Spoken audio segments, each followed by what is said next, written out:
वर्णिवेशरमणीय दर्शनं मन्दहासरुचिराननाम्बुजं पूजितं सुरनरोत्तमैर्मुदा धर्मनन्दनमहं विचिन्तये। असतो मा षट्गमय तमसो मा ज्योतिर्गमय मृत्युर्मा अमृतं गमयः। ओम शान्तिः शान्तिः शान्तिः। अस्मद्गुरुसमारम्भां नाथयामुनमध्यमां लक्ष्मीवल्लभपर्यन्तां वन्दे गुरुपरम्परा। આજની જ્ઞાન સભાની અંદર પધારનારા બધા જ ભગવત ભક્તોને વેદાંતાચાર્ય, પુરાણ ઇતિહાસાચાર્ય, એમએ ફિલોસોફી શાસ્ત્રી કેશભાઈના હેતપૂર્વક જય સ્વામિનારાયણ। ભક્તો, આજની આ જ્ઞાન સભાની અંદર આપણે બધા ભગવાન ભાવના ભૂખા છે એ વિષય પર થોડી વાત શ્રવણ કરશું। તો બધા જ શ્રોતાગણો અને એમાં પણ જે ભગવાનના પ્રેમી ભક્તો છે એવો તો આ પ્રવચન અવશ્ય એકાગ્ર મને કરીને શ્રવણ કરે અને એને આત્મસાત કરી લે। તો શ્રીમદ ભગવદ્ ગીતાના 9મા અધ્યાયના 26મા શ્લોકમાં ભગવાન શ્રી કૃષ્ણ કહે છે કે પત્રમ પુષ્પમ ફલમ તોયમ યો મે ભક્ત્યા પ્રયચ્છતિ તદ અહમ ભક્ત્યુપરતમ અશ્નામી પરતાત્મનઃ। अर्थात कि जो कोई मनुष्य प्रेम तथा भक्ति पूर्वक मने पत्र, पुष्प, फल के जल अर्पण करे छे तो हूँ तेनो सहज रीते स्वीकार करूँ छूं। आ प्रमाणे प्रेमी भक्तए प्रेम पूर्वक आपेली सामग्री ने भगवान श्रीहरि प्रेम पूर्वक ग्रहण करे छे। એ પરમાત્મા દુર્યોધન જેવા દુષ્ટના 56 ભોગને લાત મારી દે છે અને વિદુરના ઘરે જઈ એ કેળાની છાલ આરોગે છે અને એમાં એઓને પૂર્ણ તૃપ્તિ હોય છે। એ પરમાત્મા દ્રૌપદીની પુકાર સાંભળી એક પત્ર દ્વારા અર્થાત કે પત્રનો ભોગ લગાવી સંપૂર્ણ ત્રિલોકીને તૃપ્ત કરી દે છે। આ પ્રમાણે પરબ્રહ્મ પરમાત્મા ભાવના ભૂખા છે। એમના વૈભવનો પાર જો આપણે જોઈએ ને તો એ પાર ક્યારેય પણ પામી શકાતો નથી। સાક્ષાત મહાલક્ષ્મીજી એ પરમાત્માના ચરણારવિંદરની સેવા કરે છે, પરંતુ એ પરમાત્મા પોતાના ભક્ત દ્વારા ભાવપૂર્વક અપાયેલી અલ્પ પણ સામગ્રીને પ્રેમપૂર્વક આરોગે છે। ઉત્તર ગુજરાતમાં ઊંઝા નામનું મોટું શહેર છે। ભગવાન સ્વામિનારાયણના વખતથી જ આ ગામમાં સત્સંગના બીજ રોપાયા હતા અને એટલે માટે ભગવાન શ્રી હરિ પણ અનેકો વખત ઊંઝા પધાર્યા હતા। ઊંઝા ગામમાં એક તળાવ આવેલું છે। એ તળાવના કિનારે ભગવાન સ્વામિનારાયણે 18 પરમહંસોને દીક્ષા આપી હતી અને કહેવાય છે કે આ તળાવનું જલ પીવા લાયક ન હતું, પરંતુ ભગવાન શ્રી હરિએ અલૌકિક ચમત્કાર બતાવી એ જળને નિર્દોષ અને સ્વચ્છ કરેલું હતું અને જેથી પ્રભાવિત થઈને લોકોએ ઘરે ઘરે શ્રી હરિની પધરામણી કરી હતી। આજે પણ ઊંઝામાં એ તળાવ ઉપસ્થિત છે અને બધા જ લોકો એ જળનો ઉપયોગ પોતાની જરૂરિયાતને અર્થે કરે છે. આ ઊંઝા ગામમાં વિપ્ર જ્ઞાતિમાં જય કુંવરબાઈ નામના શ્રી હરિના અનન્ય સેવક હતા. તેઓની આર્થિક સ્થિતિ અતિશય સાધારણ હતી, છતાં પણ એનો ભાવ બહુ ઉચ્ચ કક્ષાનો હતો. એટલે ભગવાન શ્રીહરિ કે સંતો જ્યારે ઊંઝા પધારે ત્યારે જય કુંવરબાઈ આદરપૂર્વક તેઓની સેવા કરતા અને ભોજન બનાવી એમને આરોગ આવતા હતા. એક સમયની વાત હતી,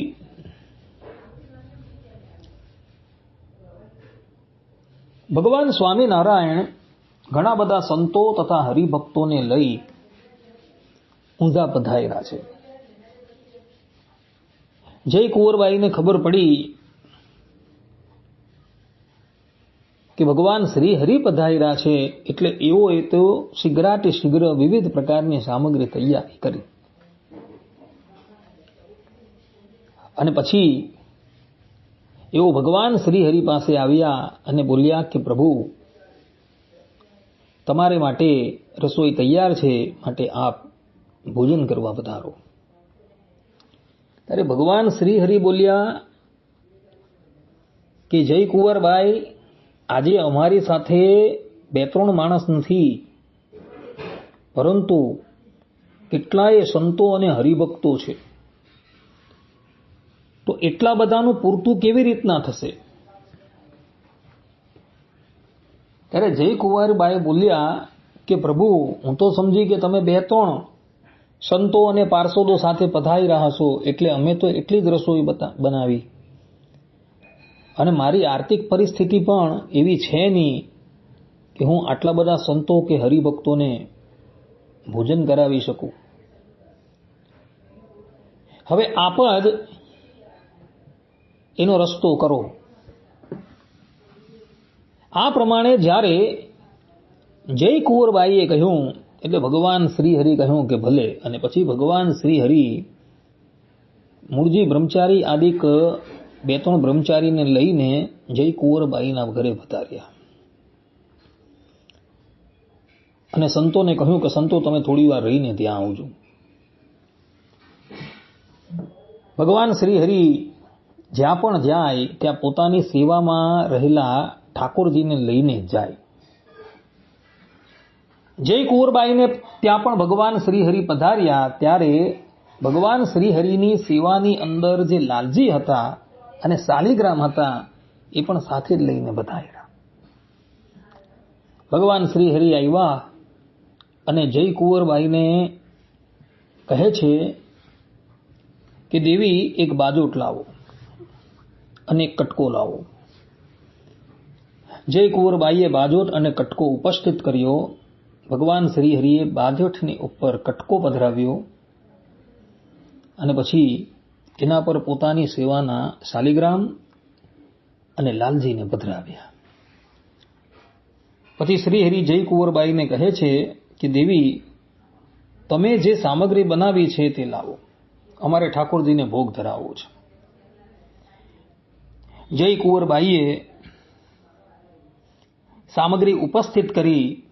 ભગવાન શ્રી હરિએ એને એક થાળની અંદર મૂકી અને ઠાકોરજીને ભોગ લગાવ્યો. જારી ભરી ઠાકોરજી થોડીવાર પર્યંત જમતા હતા. ત્યાં બધા બ્રહ્મચારી અને સંતો થાળ બોલતા હતા. ભોગ સરાવ્યા બાદ શ્રી હરિએ પોતાના હાથે બધો પ્રસાદ જે છે એ પેલી સામગ્રીની અંદર નાખી દીધો. ત્યારબાદ ભગવાન શ્રી હરિ જય કુંવરબાઈ પ્રત્યે બોલ્યા કે દેવી, હવે આ જેટલી સામગ્રી છે એને આપ કટકાથી ઢાંકી દો, અને અમે સર્વપ્રથમ સંતો અને ભક્તોને જમાડવા માંગીએ છીએ અને પછી અમે શેષ પ્રસાદ ગ્રહણ કરશું. ભગવાન શ્રી હરિએ કહ્યું એ પ્રમાણે જય કુંવરબાઈએ બધી સામગ્રી પર કટકો ઢાંકી દીધો અને ભગવાન શ્રી હરિની આજ્ઞા મુજબ એમાંથી ધીરે ધીરે સામગ્રી કાઢવા લાગ્યા અને ભગવાન શ્રી હરિ એ બધી જ સામગ્રી સંતો અને ભક્તોને તથા બ્રહ્મચારીને પીરસવા લાગ્યા. જય કુંવરબાઈને ત્યાં સંતો ભક્તો અને બ્રહ્મચારીની મોટી પંગત થઈ અને ભગવાન શ્રી હરિ એ બધી જ સામગ્રી પીરસવા લાગ્યા. બધા જ સંતોને 5 વખત પીરસી તૃપ્ત કર્યા. ત્યારબાદ ભગવાન શ્રી હરિ પણ ભોજન કરતા હતા, છતાં પણ પેલી સામગ્રી ખૂટી ન હતી.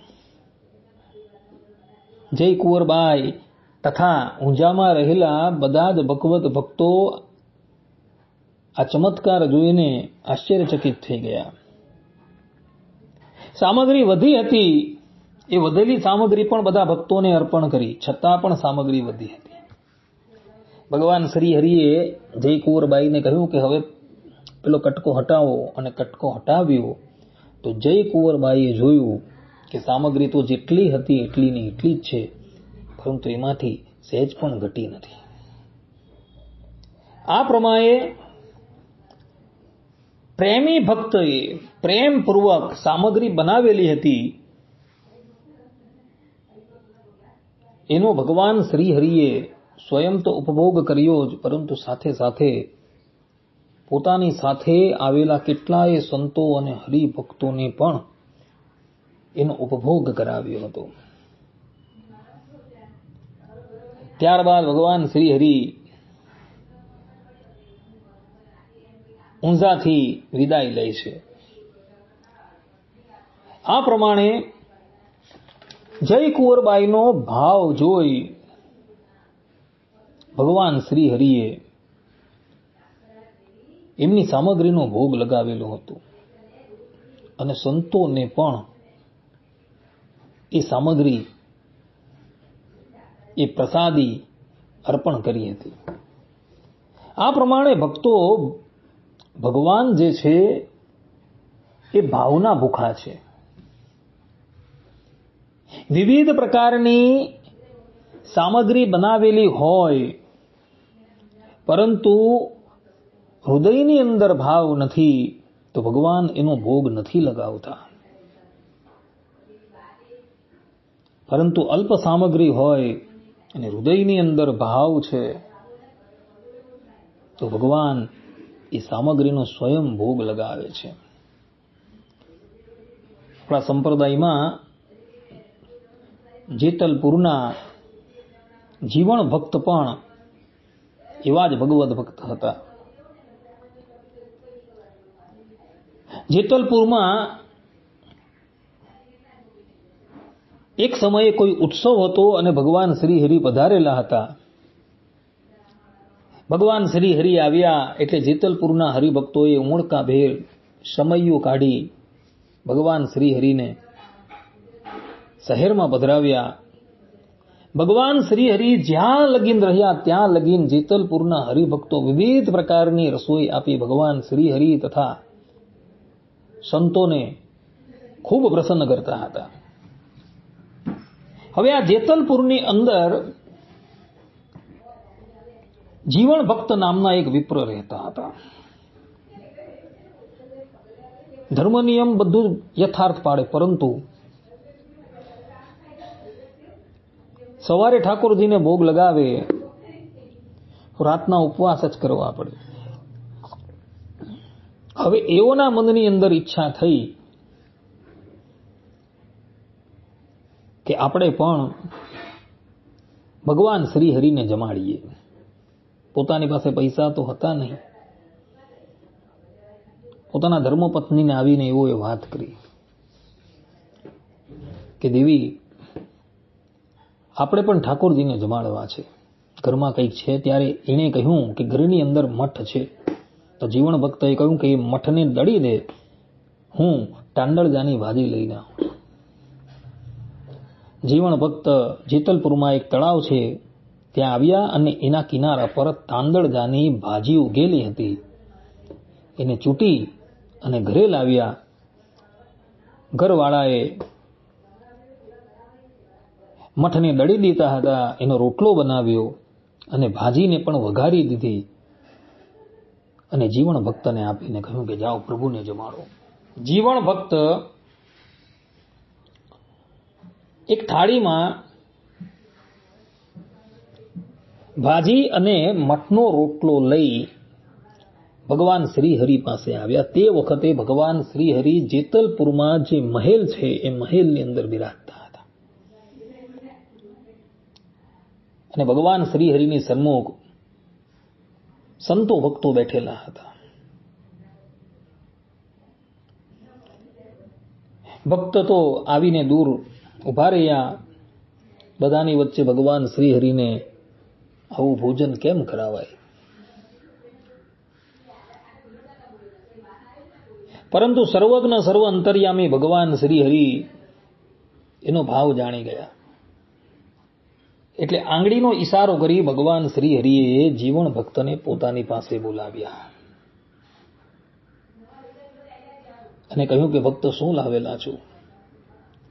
ત્યારે જીવણ ભક્ત કહે કે પ્રભુ આ છે. ભગવાન શ્રી હરિએ થાળ ઉપરથી કટકો હટાવ્યો અને જોયું તો ડોંડીની ભાજી અને અર્થાત કે તાંદળજાની ભાજી અને મઠનો રોટલો હતો. ભગવાન શ્રી હરિ સભાની વચ્ચે જ એ તાંદળજાની ભાજી અને રોટલો આરોગવા લાગ્યા.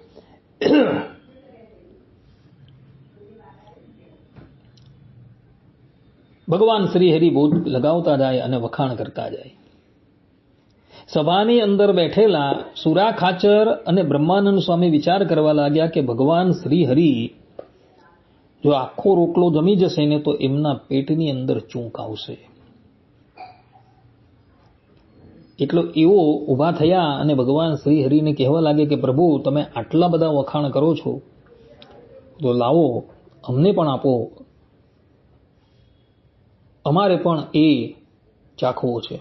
ભગવાન શ્રી હરિ કહે કે એ તો ન મળે, એનો ભોગ તો અમે જ લગાવશું. બ્રહ્માનંદ સ્વામીએ જબરજસ્તી થાળ ખેંચી લીધો અને શેષ પ્રસાદી આખી સભાની અંદર વેચી દીધી. આ પ્રમાણે ભગવાન શ્રી હરિએ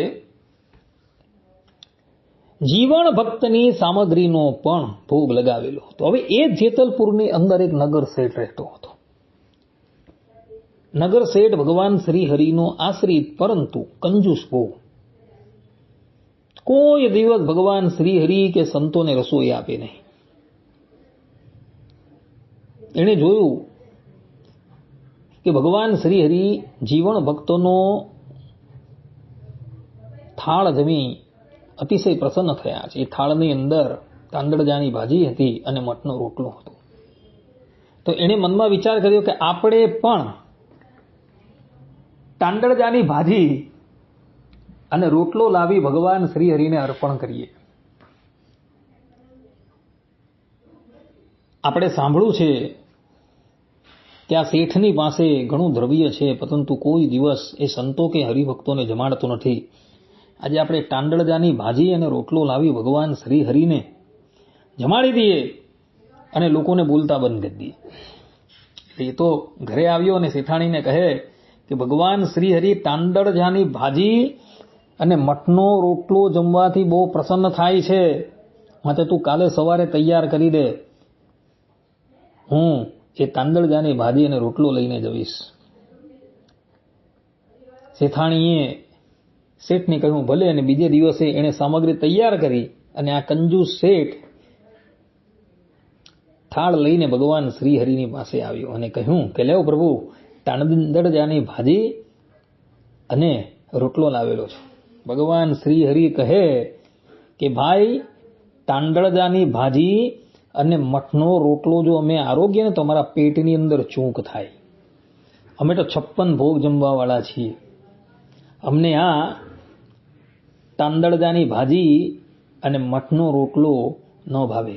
ત્યારે પેલા શેઠ કહે છે કે પ્રભુ કાલે તો આપ આરોગતા હતા. ત્યારે ભગવાન શ્રી હરિ બોલ્યા કે એનો ભાવ એવો હતો જેથી કરીને અમને એ તાંદળજાની ભાજીમાંથી પણ 56 ભોગનો સ્વાદ આવેલો હતો, પરંતુ તમે જે આ થાળ લાવેલા છો ને એમાં 56 ભોગનો સ્વાદ અમને ન આવે, કારણ કે તમારો ભાવ નથી. ભગવાન શ્રી હરિએ આમ કહ્યું ને એટલે શેઠનું મોઢું પડી ગયું. એને પોતાની ભૂલ સમજાઈ, એને ભગવાન શ્રી હરિની ક્ષમા યાચના કરીને પછી તો શેઠે પણ ઘણા પ્રેમથી રસોઈ આપી. એક વખત નથી, અનેક વખત એમણે રસોઈ આપીને બધાને તૃપ્ત કરેલા હતા.